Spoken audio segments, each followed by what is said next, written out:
Assalamualaikum warahmatullahi wabarakatuh. Salam sejahtera. Isu yang ingin saya perkatakan ini telah berlarutan begitu lama, mungkin dah puluhan tahun. Isu pembulian di kalangan doktor-doktor pelatih di hospital-hospital kerajaan. Ada doktor pelatih yang dijumpai meninggal dalam bilik air, dalam bilik. Ada yang dijumpai jatuh bangunan tinggi. Ada yang murung, ada yang makan ubat tidur berlebihan. Macam-macam kita dengar. Ada yang balik letih, aksiden oleh kerana kerja yang terlampau panjang. Ada yang kerja sampai 18 jam, 20 jam tuan-tuan.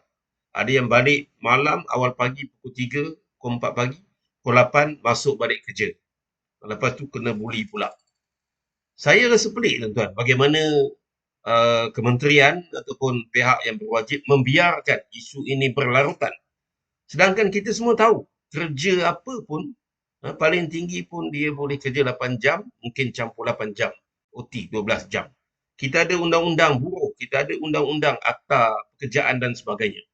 Mengapa perkara ini dilanggar dan mengapa pihak berkuasa terus membiarkan isu ini berlarutan?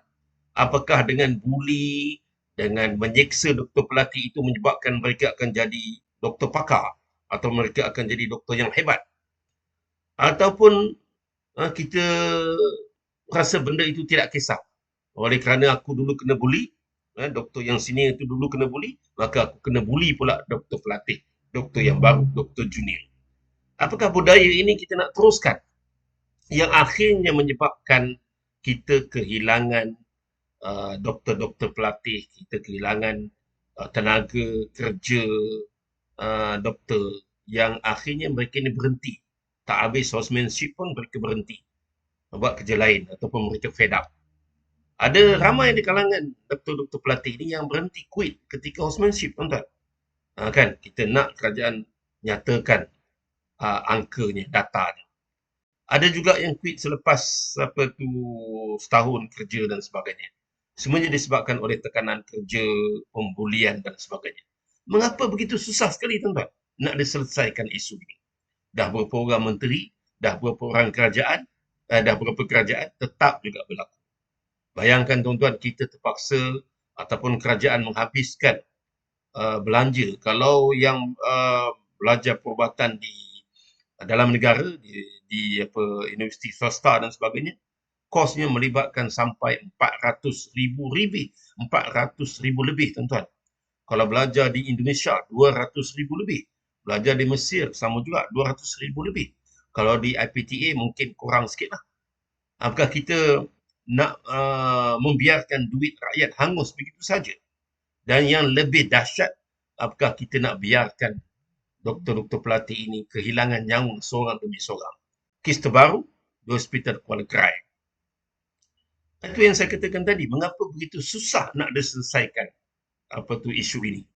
Apakah dengan tak ada buli ini doktor tu tak boleh jadi doktor? Doktor tu tak boleh tak ada skill kalau tak buli. Okey, saya harapkan menteri yang ada sekarang ini, ketua pengarah kesihatan, kerajaan, mereka yang terlibat, terutamanya doktor-doktor kaki pembuli itu. Doktor-doktor kaki pembuli itu wajib diambil tindakan. Kan, nak pandai buli sangat. Kita ingatkan budak-budak sekolah aja buli, tuan-tuan. Kan? Kita harapkan doktor-doktor kaki pembuli ini diambil tindakan secara secara tuntas dan tindakan yang keras dikenakan kepada mereka. Kerana kita tidak nak kehilangan doktor-doktor pelatih, kita tidak nak kehilangan duit rakyat yang dibelanjakan untuk mereka belajar. Sekian, Assalamualaikum warahmatullahi wabarakatuh.